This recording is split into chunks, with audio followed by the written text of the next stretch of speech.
Hey, welcome to the Uncommon Life podcast, the show where Lewis, Rich, and myself delve into topics that are helping us build towards being in the best shape and health of our lives.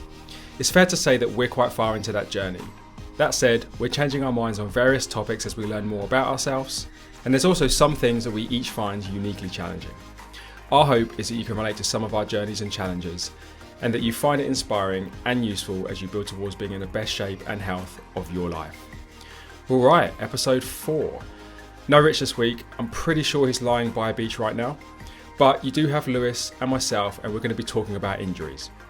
If you're training hard, it's almost inevitable that you're going to run into getting injured at some point, especially as you get older. We cover what we feel are 7 of the most common mistakes that can lead to injury. And we also share some tips and tricks that have helped us reduce the risk of getting injured ourselves. All right, let's jump into the episode.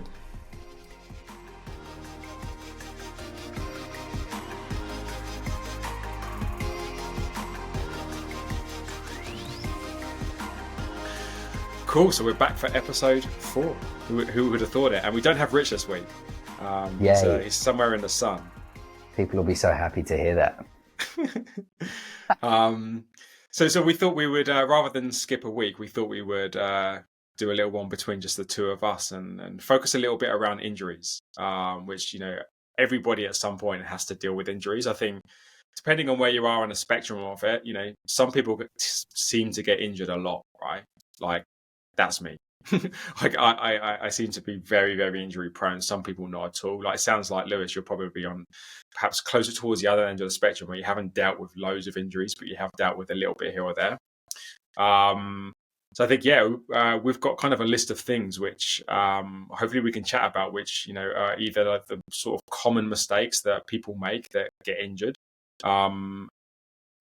or just, what are also the types of things that you can do to help kind of avoid injury, or at least like reduce the risk of it, which, usually creeps up as a risk factor the older you get, which I definitely have found that, in my 40s, I'm definitely more open and vulnerable to injuries than I was in my 20s, that's for sure. Even though across the board, I think I've probably been fairly high risk as just a general person. I don't know, have you found that too? That's why we're doing this podcast episode now, right? Because we're old boys. We're old boys. We're in our 40s. Yeah. And we're injury prone. We've got to be a lot more careful and sensible now. We're not the indestructible Wolverines that we once were. So, we've got to be a lot more mindful and tactical with how we approach our training so that we don't end up being injured for 3 weeks in a go. Well, we've also talked about, like this comes up in every podcast, consistency is the most important thing. And I don't think there's anything that causes you to be inconsistent more than being injured, right? Like I've been out like last year, it was a year before, I was out for about 6 months where I could only really do walking. And, but even if you're just out for a month and, you then have to work for 2 or 3 weeks to get back to where you are. That's 6, 7, 8 weeks over the course of a year. That's a big chunk out of your consistency, right? So I think the more you can kind of navigate some of the risks with being injured, the better it is for your consistency. And, a common theme in this whole podcast is consistency is everything, whatever way you look at it. Cool. So I think the one thing, as I started to think a little bit about the areas that we can touch on that can help people think about how to avoid injuries as well, it made me realize as well that everybody's going to be this is going to be very, very individual for people.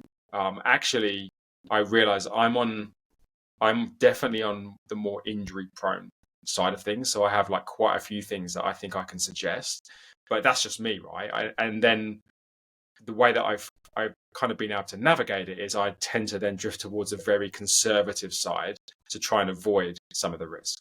But I think everybody's going to be different, and some of these things aren't necessarily going to apply, and then other things will. And then even on some of them, people are going to find, well, look, I only need to do a little bit there, or I'm going to need to go all the way over to the conservative side on that one, because I think that they're all quite individual. So that's probably just one thing to take into account as we talk about these things. It doesn't necessarily mean that they're all valid for you, and each one of them can be valid in a different way depending on where you're at in your life, i.e. whether you're 20, whether you're 40, or whether you have some specific issues that just make you more vulnerable to injury. Okay. So I was just going to add something to your intro there, that it all really depends on what you're doing as well. So a couple of the injuries that I've had, I have twisted my ankles or rolled my ankles more than like 10 times. And that was every time from playing football. And so I think it depends what you're doing. If you're playing football on a weekly basis or like twice a week and it's something you really enjoy doing, then there's not really much you can do to minimize that. I'm being really honest. So I used to play on some really shit fields where there's just holes and divots everywhere and it wasn't even a tackle and you just get injured. And it's like, there's nothing you can do about it. So if you're playing a specific sport where it's high impact or it's that kind of thing, there's not really a huge amount you can do. And it's just going to be like just part of the sport that you're doing. But there are things, if you're just training, so if you're just trying to do it for longevity, fitness, health, and you're going to the gym and you're lifting a few weights, or if you're doing your weighted vest workouts or your body weight, whatever it is, then I think this is where probably we can share a few ideas around how to try and mitigate injury for just the normal workouts, as opposed to sport specific stuff, which is a lot more high intensity, which is more injury prone. Yeah, exactly that. And I think most of what we probably end up talking about, like you said, is is more around the training side of things. So, well, look, let's jump in. Like, I've got one to chuck into the mix, which I have found really, really, really useful for me over the last few years. Which is, I think, one of the biggest mistakes I've made, and I see other people make, is not warming up properly. Yeah, you do your marathon warm up, don't you? Sometimes, but you're right. It can be like, sometimes Ella will joke and say, "Well, hold on a minute. You said you were going to go and train for about an hour and a bit, and you were gone for 2.25 hours." And I'm like, yeah, but I still did only train for about an hour and a quarter hours, but I ended up doing a 45-minute warm up, right? And it just blended into the warm up. But that's me going like really kind of OCD about it. But look, the key thing for me is that now on the minimum, I will do a 10 to 15 minute dynamic warm up. And that's usually kind of like 5 to 6 exercises. The goal there is to get the blood moving, get warm, to do a general warm up, but also to do some things that are going to help increase your range of motion and help you get warmed up for what you're doing in that particular session. And that's the absolute minimum non-negotiable I'll do. And at the end of it, I always feel so much better. I'm warmer, I'm looser, and my range of motion is so different at the beginning versus the end. Like, sometimes I will, go down into a kind of like a lunge position, and I'm like, my arm's going down to the floor, and then I'm stretching up like that. And I will be like, oh, it's just super awkward to kneel down onto the floor, and I can't get much range of motion as I lift my arm to the top. By the time that the 10 or 15 minutes is finished, I'm feeling like so much more free, and that makes a big difference. When you're actually hitting the exercises for real, to have that extended range of motion. I think in the past my injuries have come from being tight and cold. So I think that's big for me. But then, like you say, my marathon one is, if I have the time to spare. Or I always seem to think I have the time to spare, and then Ella tells me that the time wasn't there to spare. So I usually get it wrong, right? But where have you been, Daniel? Exactly. Dinner time. Yeah. But it will be a 20-minute walk, and then I'll come back and I'll do 5 or 10 minutes on the bike just to kind of get even warmer. And then I'll do some hip mobility, usually, because hips is just very specifically the thing for me that's usually tight across the board. And then I'll go into a dynamic warm up for 10 or 15 minutes. But you're right, that can sometimes take 45 minutes. So it's that on the long side. It's just a dynamic warm up on the short side. But I mean, I would just never, ever, ever go into a workout now where I didn't at least do a 10 to 15 minute dynamic warm up, because you feel so much better when you go into it, and you really notice it when you do the movements. And I think as I reflect back, I realized that, lots of my little twinges have come from just being too cold and having not having the range of motion to attack the exercise properly. So a couple of extra questions that I'd ask then is, so there's 2 questions that I'm going to ask on that. The dynamic warm up you do, what does it involve? And is it the same exercises every time, or does it differ? And I think the second thing, which I think would be good to kind of dive into, is the type of injuries that you've had. So you said that you've had quite a few injuries. What type of injuries is it? And you were out for 6 months as well, which is that's a long time. So it must have been pretty serious. So I think probably quite good just to explore what they were and how you've alleviated them, the difference it makes. Because when people hear a 45-minute warm-up, honestly, for me, it's like, that's a workout, mate. It's like, as a rich joke. Right. But but the reason why you're doing it is because you have had some really bad injuries. You don't want to be injured again. And now you're really making the time to make sure that if you're going to do a workout, you're going to be really warm because you don't want to be injured because you were out for 6 months. So I think there's a bit of context in there behind that. Yeah, for sure. And like I said at the beginning, the caveat is this is all individual. I am quite high risk on the injury side. Therefore, I tend to play it on the much more conservative side because I want to completely reduce the risk as much as possible as to not kind of disrupt consistency. So, there's that to bear in mind. The reason I'm looking down is I'm just grabbing my phone from the warm-up I did for my full body session the other day. And it's 60 seconds on the bike at an easy pace, 10 slow seated body weight good mornings with no weight at all. 30 seconds front rack march, which is basically dumbbells in this position, just like marching. So there's a lot of core and upper there. 10 slow seated twists with a PVC pipe. So again, you're kind of getting range of motion through twists. So you sit onto a bench with the PVC pipe behind your neck, and you're twisting until it feels tight, and then back around again. And then 10 cat cows and 10 ring rows. And I did that 3 times, and it took 15 minutes. And then yesterday, that was the only thing I did. So you can see there that I was going to be doing things like, for example, my workout was heels elevated dumbbell front squat, walking lunge, Z press, which is kind of like a seated barbell press, seated like L sit on the floor, barbell press, Romanian deadlift, and then I got into a circuit of ring rows, push ups, lat raises. So that warm up is basically getting me super warm, but it's also kind of like getting my range of motion ready for some of those things. So that's kind of what it looks like, and the circuit nature of it means you're just getting warmer and warmer, and you're by the time I finish that, I wouldn't say I'm out of breath, but I'm breathing. Like, you can tell I've warmed up because of the circuit nature of it, and I'm feeling like my range of motion is so much better. So that by the time I then move into the heels elevated dumbbell squat and walking lunge superset, I'm already feeling pretty good for it.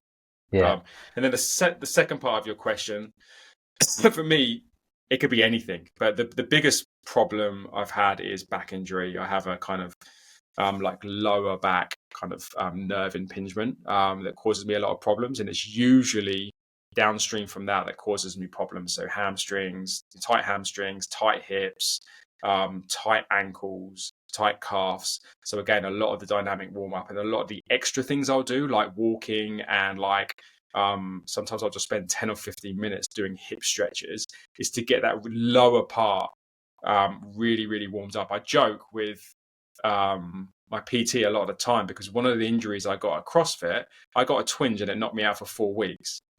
And the twinge came from getting off an air bike.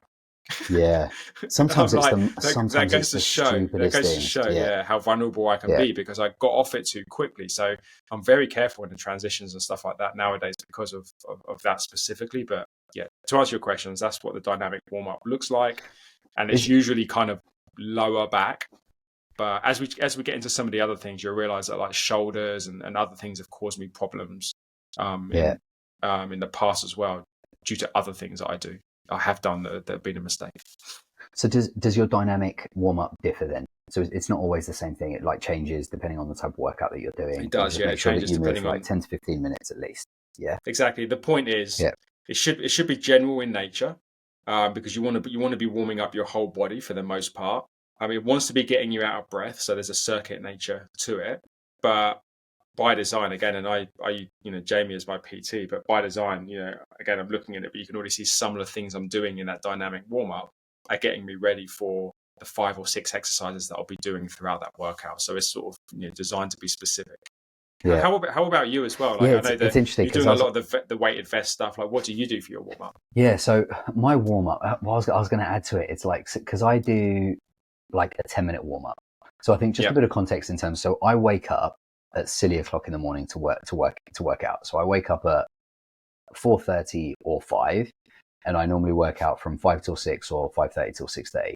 So I've got a really tight window of time that I need to kind of get my workout in. So I normally do about 10-11 minute warm up. And what's funny is, like, I do the same thing every time. I'm such a simple I'm so simple with my workouts and I just your want workouts the same your thing. workouts are pretty the same as well, right? So maybe it works. Yeah.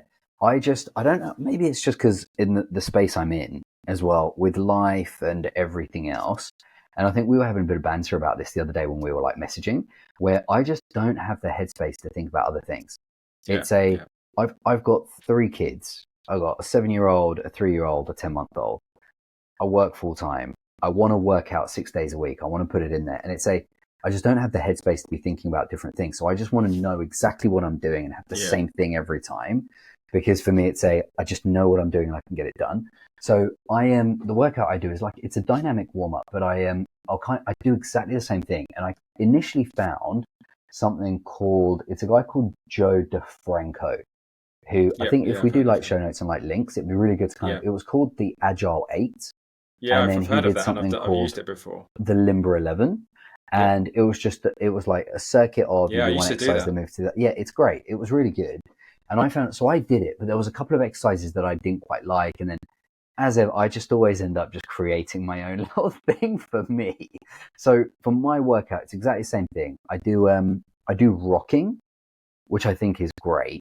And it's where you basically just on your hands and knees and you rock forward and back. And it's good for like loosening your shoulders, loosening your hips, loosening your ankles, loosening your kind of like knees. And then after that, I'll do walkouts. So when you go on your hands, then you walk up, and then I kind of Yeah, like raise yeah, they're upwards. I'll do great. some walkouts with a squat. And so I do 5 of those. So it's like a push up, walkout, squat, push up, walkout, squat. And then after that, I'll do some foam rolling. So it's Yep. interesting, like you didn't mention foam rolling. So something that I do every time is I'll foam roll my ankles or my calves even. So I'll foam roll my calves. I'll foam roll my IT band.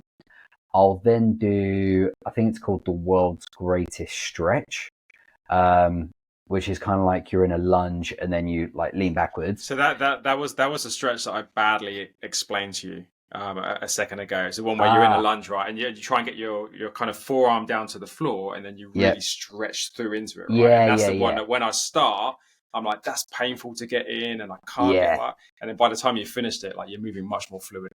Yeah, and so I'll do that, and then I'll do like a bit of jogging on the spot or like some high knees, and that's my warm up done. It's like Nice.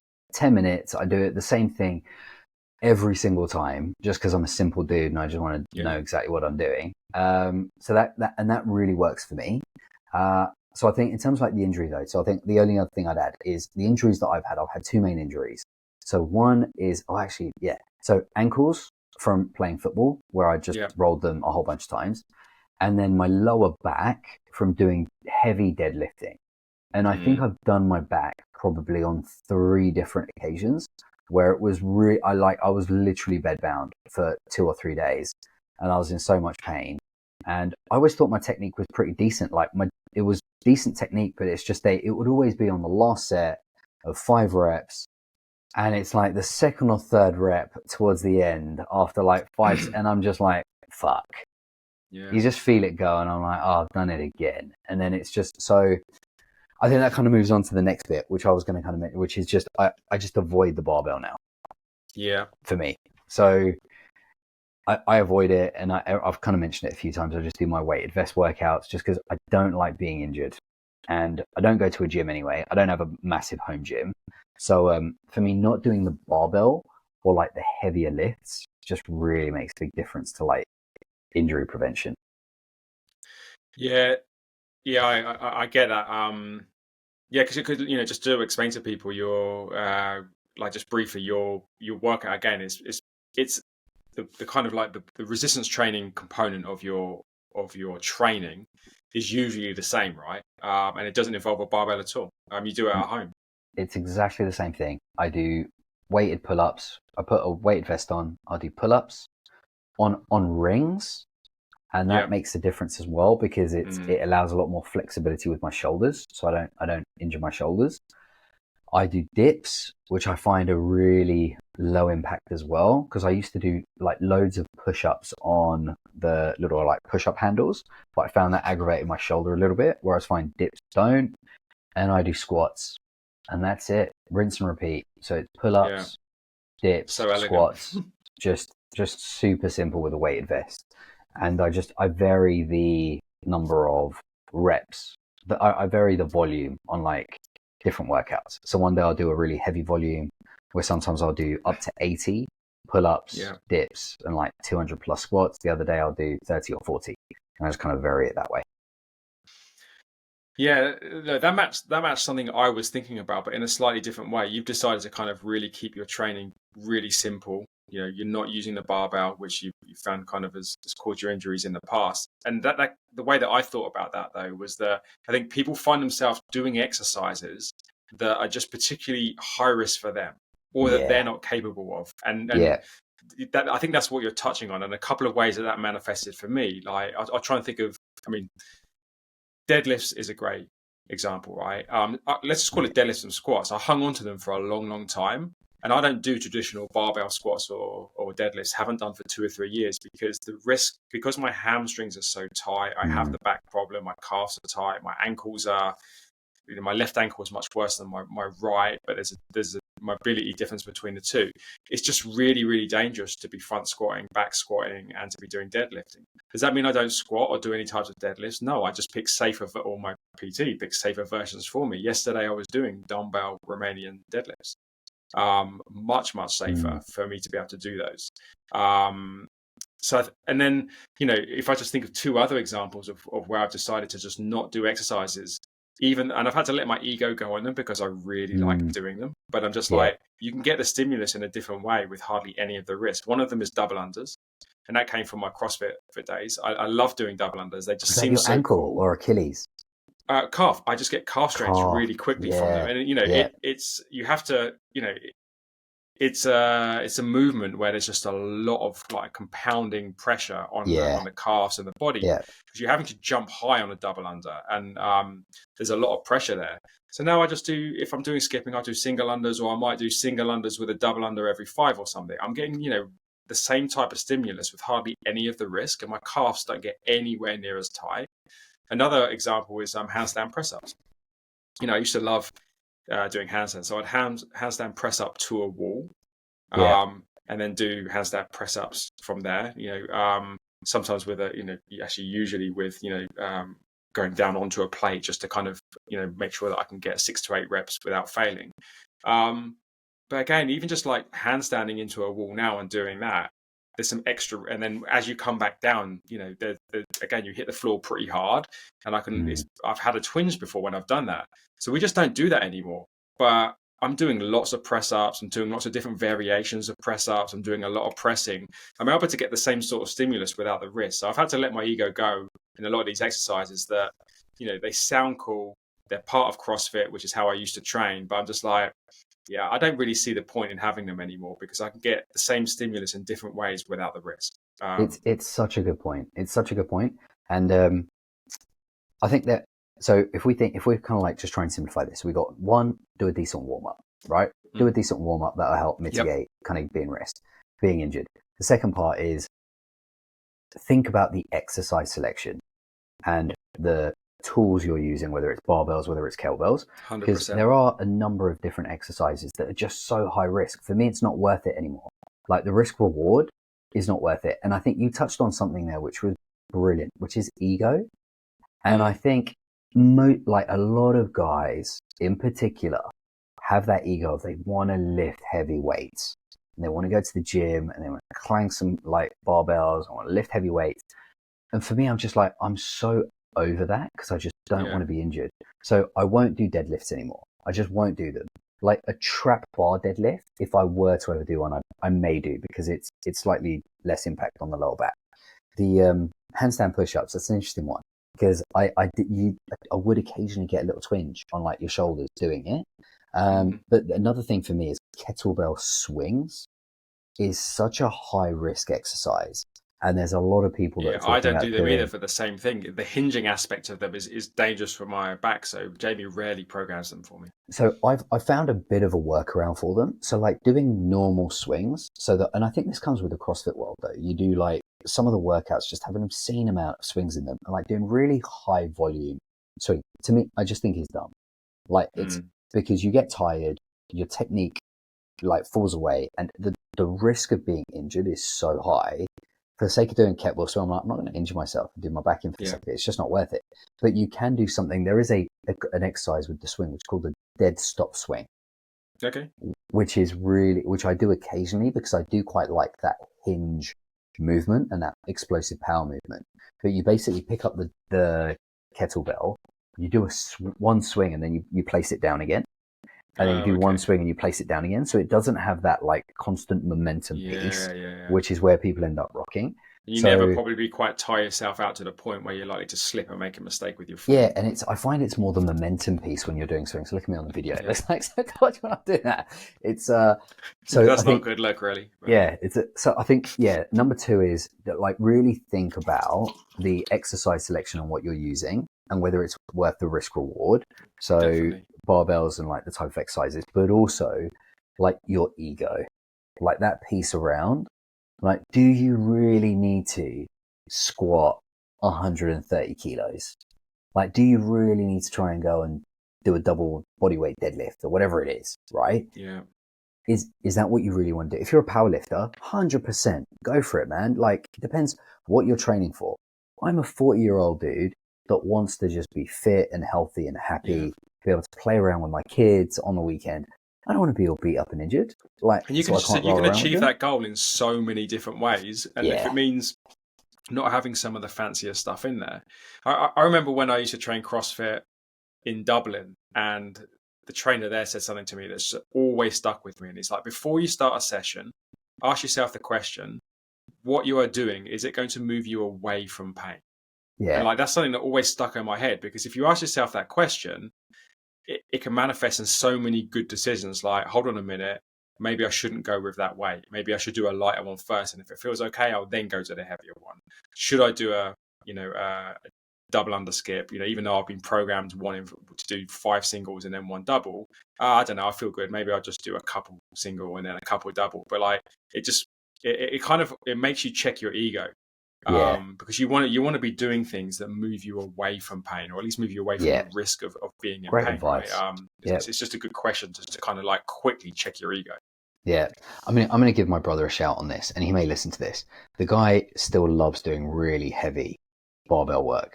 So he'll go and Right. he'll do heavy squats, he'll do heavy deadlifts, and he sends through his videos of him like squatting 120 kgs for like 10 reps, and I think he weighs 85 kilos, which is obscene. Like the Yeah. guy is strong as like he's just an ox.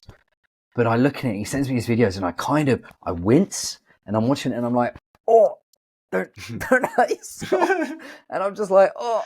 And then I'll send him I, the thumbs up, well done. Oh, good job, good job. But more in my mind, I'm yeah. just thinking, don't injure yourself, man. It's like, Yeah. but he loves it, and it's also a what you enjoy and what you want to And do. again, everybody's He individual. So, so I know some yeah, other people that I would cringe at the same type of thing, but then they just don't seem to get injured. So they're just like, the anatomy of them is just built in a way where they're able to do something like that and not have much risk of injury. Whereas if I was to squat heavy for 6 to 8 reps, give me 2 weeks on a program like that, and I'll be in bed and I just know I yeah, will, right? So I don't do yeah, it. So there's a third one to jump into, which I wanted to put on the table as well, and that is doing too much of one specific thing.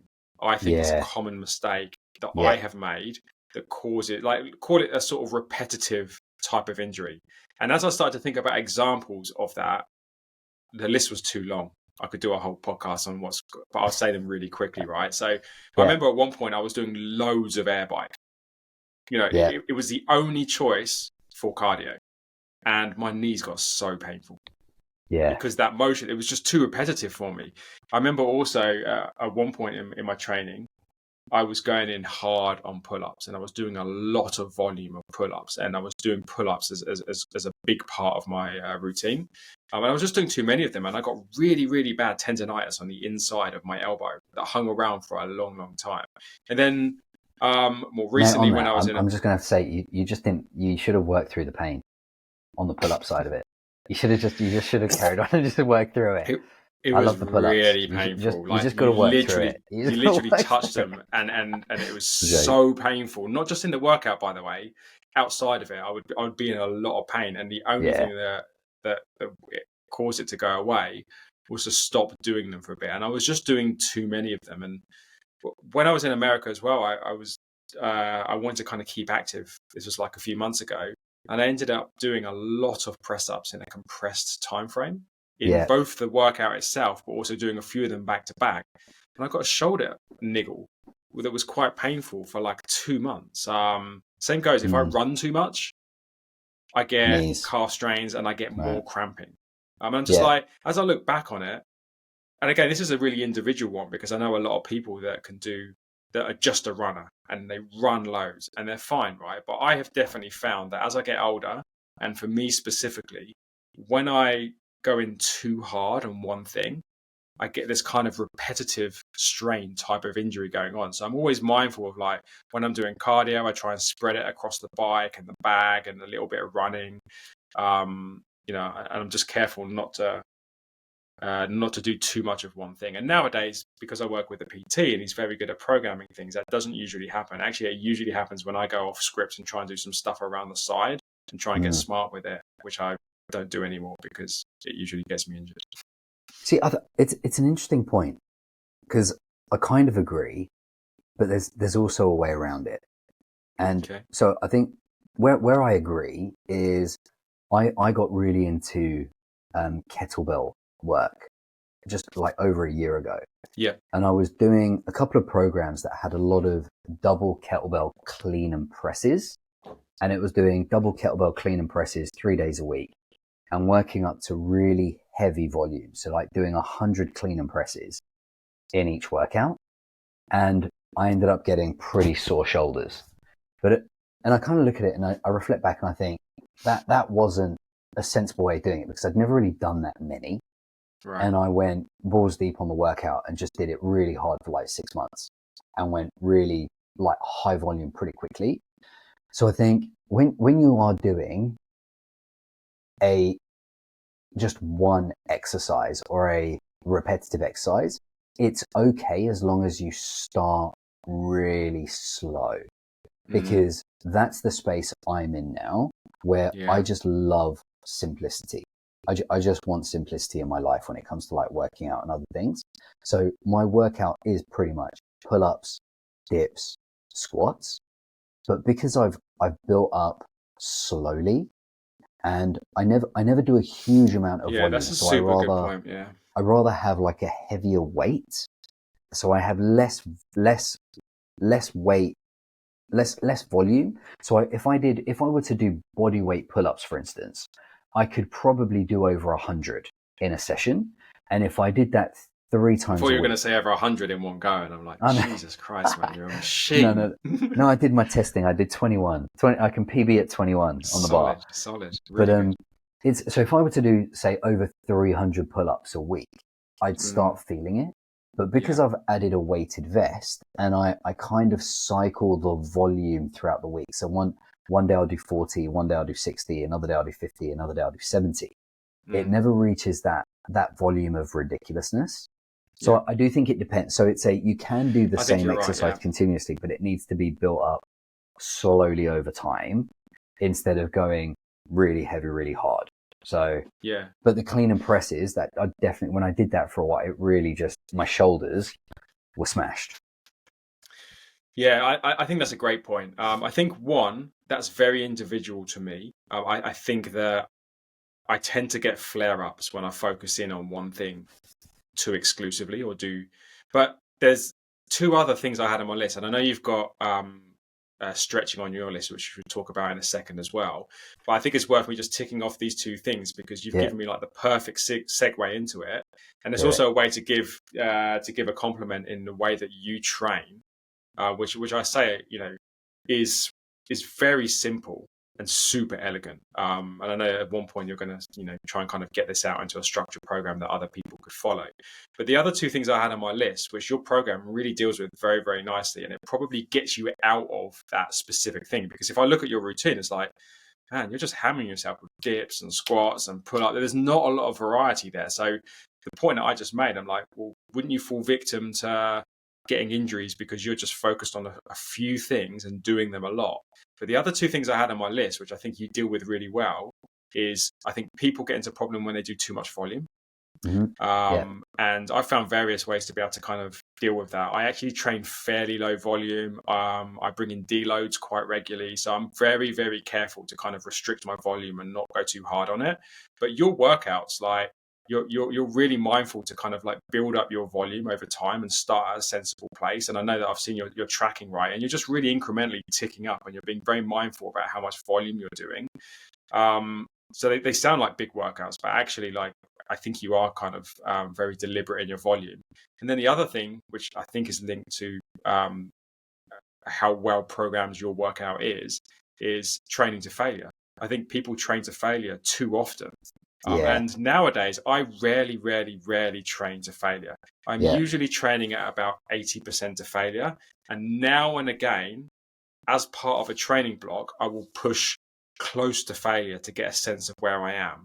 But even then, I know it's coming with some risk to form and some risk to injury. So it doesn't happen that often. And I think, before I used to train to failure and beyond failure every session, every week. Yeah. And I think it's really hard on the body. But if you think it back, if I try and relate this back to your routine, and I've seen your videos, you're not training to failure on any of that. You're just ticking through it, moving through it. You've got enough in the tank.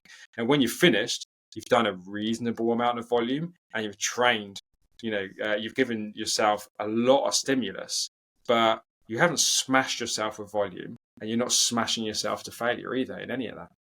No, and it's true. Like every time I've been injured with it, because I mentioned it on my deadlifts, it was when I was doing heavyweight, and it was the last few sets of like, I was doing like 5 sets of 5, and the 5 was like a 5 rep max, and I could probably do 7 or 8 with the weight. So it was definitely near on the higher end of weight. But yeah, at the now, so I don't ever train to failure in a workout, but I test my max lifting. So what I like to do is like once every 4 or 5 weeks, if I've got my weighted vest on, I will do a max set just to see what my max reps are. And then I work out my workouts based on that. So I find that my sweet spot for me is actually training on my 40% of my max weight. So as an example, if I can do 10 reps with the 10 kg weighted vest, if I can do like 10 pull-ups, I will only do sets of 4 or 5.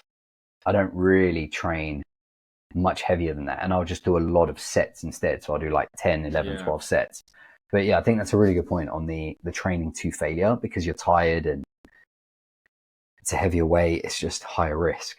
And the volume piece is really, really important as well. Because I think to loop it back though, to just some of the things that we've mentioned on a few of the other podcasts, it's around that change in mindset piece. Yeah. And looking at this as a long-term thing. It's something I want to do for my health for the long term. I'm not doing a 6-week cut ready for a holiday where I'm just going to smash myself and try and get as fit as I can for that holiday. I'm doing this because I really enjoy it and it's good for my health. So for me, I don't care how slow the process is. I'm just going to be really consistent, really sensible with my training, but just let that consistency build up. So it kind of loops in with that mindset piece of leaving the ego, not trying to smash yourself, not doing it for a short-term thing. It's changing that mindset. I'm doing this because it's good for me. I want to do it. And hopefully after a while, you really start enjoying it and it just becomes part of your routine where you just enjoy the process. Yeah. The ego thing can be linked as a theme in all of these things, right? These are all kind of separate things that you can think about and work out whether they individually add any risk to what you're doing and how you might want to think about them. But actually, your ego is attached to all of them because, warming up, for example, it's kind of boring, right? You just want to get into kind of the more interesting, sexy stuff. Same goes for training to failure and training with volume. Like that just sounds a lot cooler and it's a lot more impressive, right? Going in and doing too much of one specific thing and just like, really getting super good at something, the exercises that you're not capable of. If you're not capable of the cool, sexy stuff, then it's hard to let go of it. So like, that ego is kind of intertwined in all of it. I think you're right. Like if you can take a step back from that and be like, what matters most? Getting results and being consistent. Yeah. And you have to make decisions based on that, not what your ego is telling you that you'd like to do. And a lot of the time I've been injured, I think my ego has kind of helped shape some of the decisions that I made that weren't good for me? Every time I've been injured when weight training, it's been because of me doing something silly, like wanting to lift too heavy a weight or trying to do an extra rep or whatever it may be. It's that kind of piece. It did make me think of one other thing that I was going to mention though, which is if you are injured, so if you do have an injury, it's important to still do something. Yeah. And the reason why I say that is because when was it? In October this year, I went for a run and I was I think I might have mentioned this before. I was sprinting on concrete, which is a really clever thing to do, like downhill sprint on concrete. And I fell and I ended up breaking like a bone in my thumb and at the base of my thumb. And I had a cast on for, I think it was 8 weeks. Okay. And I couldn't do anything with my right arm, but I could still do stuff. So I was still doing like single kettlebell work. I was doing single arm rows. I was still doing squats or bodyweight squats or putting my vest on and doing weight squat. So I think it's really, and I don't know why, or I've read it or seen it somewhere, where the body, when you're working out and you're creating the endorphins and like the cellular like reconstruction of like the muscles and everything, it really helps improve or the rate of recovery of the injured part of your body as well. So I felt that my recovery, so after 8 weeks, and the hardest bit was actually just the mobility of like taking the cast off because my hand was stuck, but my bone actually felt okay. It was, and I think it's because I carried on doing stuff, but also for my mental health, it helped me. So the only other thing I was going to add is if you are injured, try and think, what can you do? Because doing something is also better than doing nothing, both physically and for your mental health. So that was another thing I was going to. I think that's right. You hear that a lot, right? You know, people have operations, knee operations, and you know nowadays you're shifted out the door the same day, and it's like start moving around on it, right? You don't want to be laying in bed for a week, you know, for a few reasons, right? One, it helps you get moving, and often a bit of movement helps loosen things up and get you back into things, and it's good. But also, like psychologically, if you just stop everything, you know, it's so hard to get back going again. So, I mean, if you can try and find something that you can do and work around it, then at least it keeps you moving in that zone and you're somewhat still on the journey as well. Yeah. It was so frustrating when I was injured though. Hated it. It's the worst. Hated it, but I still figured something out. And it's like, and then I figured something out and I set myself a little plan. I'm going to do 50 clean and presses. I'm going to do like 200 squats, whatever it was. And I had like a target and a goal. And I was like, that's what I'm going to do. And then I just kind of had something I could work towards. Yeah. The only other thing I was going to say on the stretching was, I think the important, and it just links it. So there's like so many like similar things just with the consistency piece where I don't do a huge amount of stretching, but I do 10 to 15 minutes every single time I work out. And I'm pretty much working out 6 days a week. And it's that consistency of that slow, steady, consistent piece. So doing it every day for 10 to 15 minutes has made so much more difference than me trying to do a yoga session once a week or really thinking I'm going to do like a really big mobility session of like 45 minutes to an hour once a week. For me, just that consistent piece of like 10, 15 minutes of like a bit of deep stretching, some foam rolling has really made a difference. So the only kind of other piece of advice I would give on the injury prevention is consistent stretching, a bit of foam rolling, and like some deep stretching, just consistently over like 2 or 3 months. That's when you start to see the magic, like in the real difference. Because the other day I was like doing a stretch. I tried to do a couch stretch because you and I have mentioned it. We've spoken about like the knee over toe guys, and he's great, and he really recommends the couch stretch for like hip flexors. And I was like, I wonder how I can do it, and I did, and I was like, my mobility on it was so good. And like 6 months ago, I tried to do it, and it really kind of didn't feel great. And I was just starting to think it's because over the last 6 months, I've been that much more consistent with my like foam rolling and like little stretching routine. Yeah. And I was like, I think that's just what's made the difference. It's that 10, 15 minutes each time. So I've got 2 questions around that because I have mixed views around stretching and I'm early in the journey. So it'd be interesting to kind of get your view around it.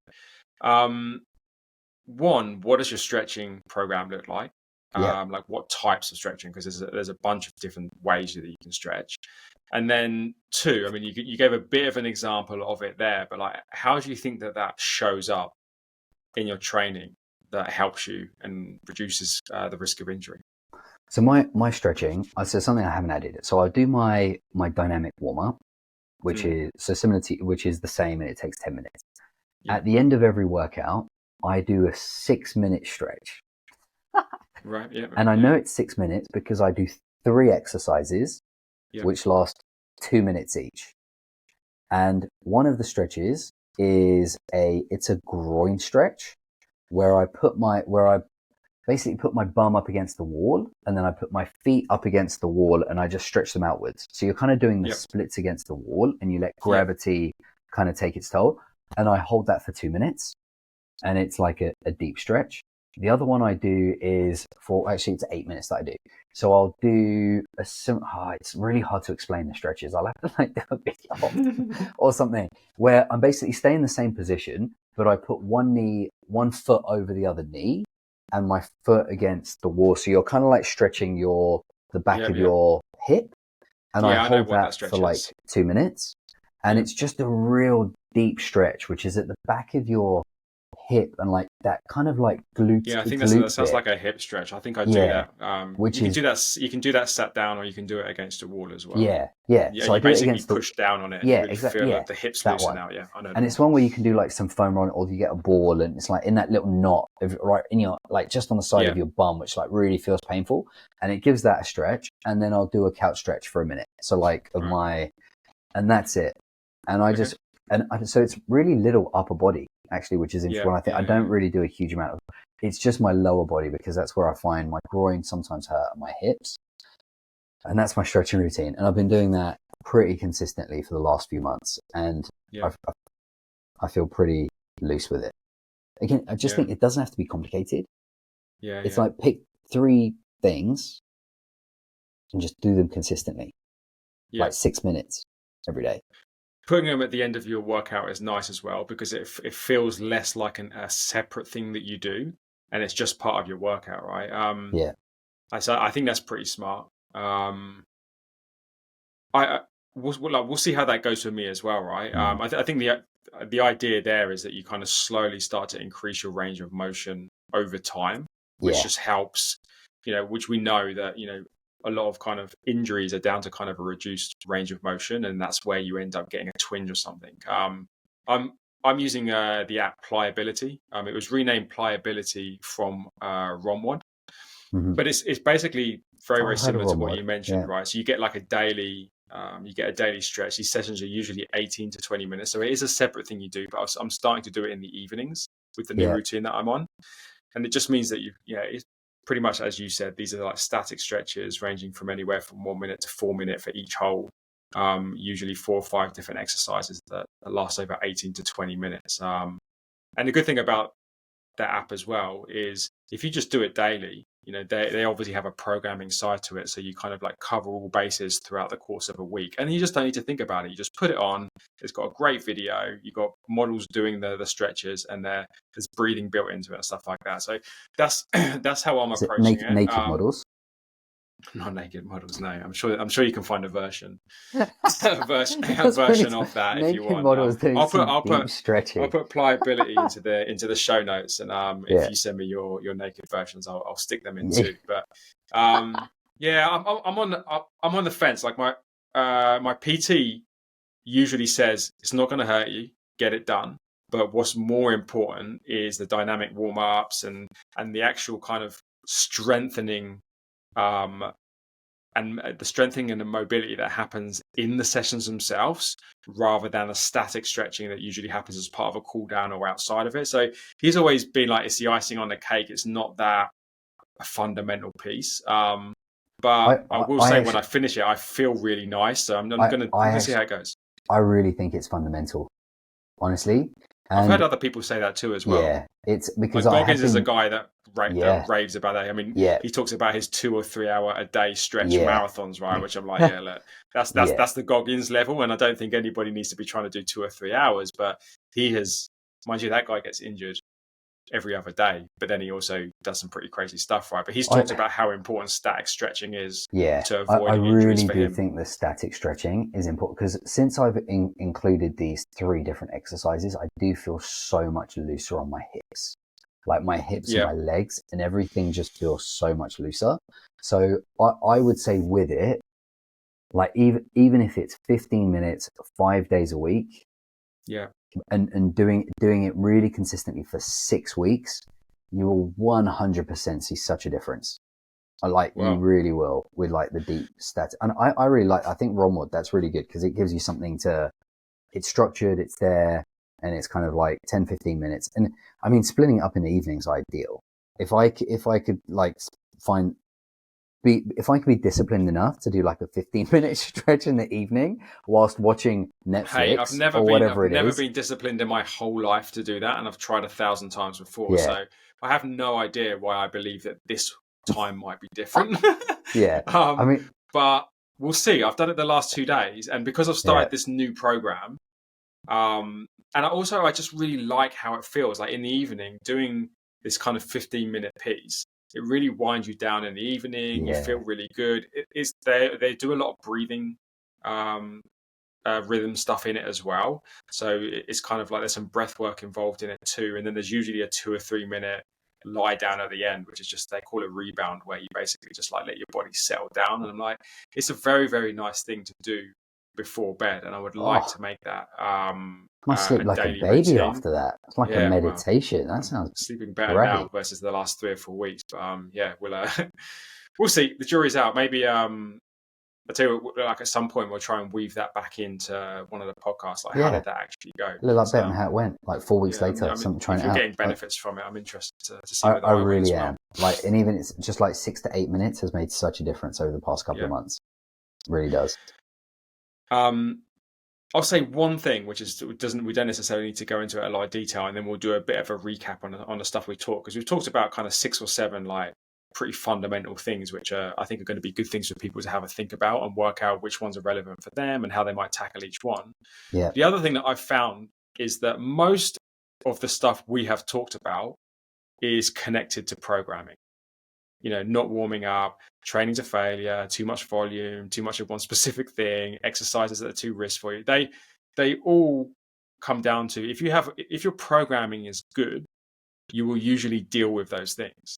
And by programming, I mean, obviously the way that your program is set up. So like we talked about yours, you do your own programming, you set your own workouts, you have kind of established this workout of dips and squats. And by doing it, you do warm up, you're not training to failure. Like you're thinking about a lot of these things, and your program takes it into account.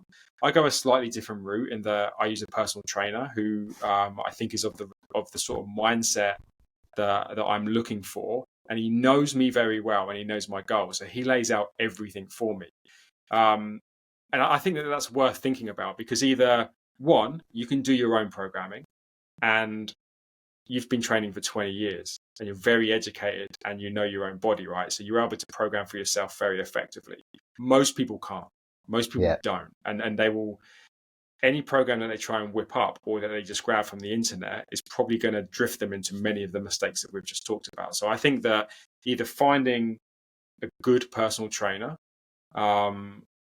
because actually, if I think about the biggest thing that stopped me being injured is having a personal trainer, because those things get taken into account, because I've got a very smart person that understands me and can do that stuff well. If I had to now go back to training for programming myself, I think I would make some mistakes and I would get dragged down some of those alleyways now. So I think that's just something to think about. Not everybody can necessarily afford or is in a position to be able to have a personal trainer.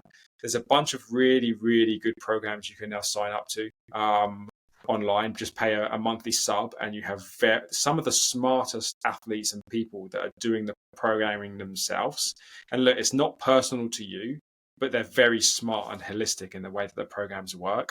There's a few really good ones which we can put in the show notes for people to kind of take a look at. But yeah, I think that's just something that's worth thinking about. Ultimately, the quality of your program will usually solve for most of the things we've talked about. And if you're at the beginning of the journey or you're not particularly educated, you'll make a lot of these mistakes and you won't know about it. So it's worth seeing. Yeah, don't dive straight in. Don't dive right in and try and do something. And I think that what we've touched on as well, though, is like the importance of a decent stretch and getting warm beforehand, not omitting that. So if everyone just kind of thinks, I'm going to do that beforehand, that'll make a difference. Yeah. I think a lot of the things that we've touched on, actually, even if somebody doesn't have a really specific program, they could just be mindful of it. So one, if you're self-aware of it, right? Yeah. Then that's half the battle. Two, don't train to failure or lift to train to failure. Don't lift to try and think about your ego. You're not trying to impress anyone and do the extra bits. What else did we mention? So we talked about one, like I said, a good warm up. We talked about doing dangerous exercises that you're not capable of and are too high risk for you. We talked a little bit about too much of one specific thing in a repetitive nature. Yeah. Then we got into kind of training with too much volume and training to failure. And there was the use of the barbell that was also connected to exercises that perhaps are too high risk for you, and then the stretching component too. And then I think you're right, like linked to all of that is a sense of your ego. And I think if you can step back from your ego, then you're much less likely to be dragged into those areas and make poor decisions. Yeah.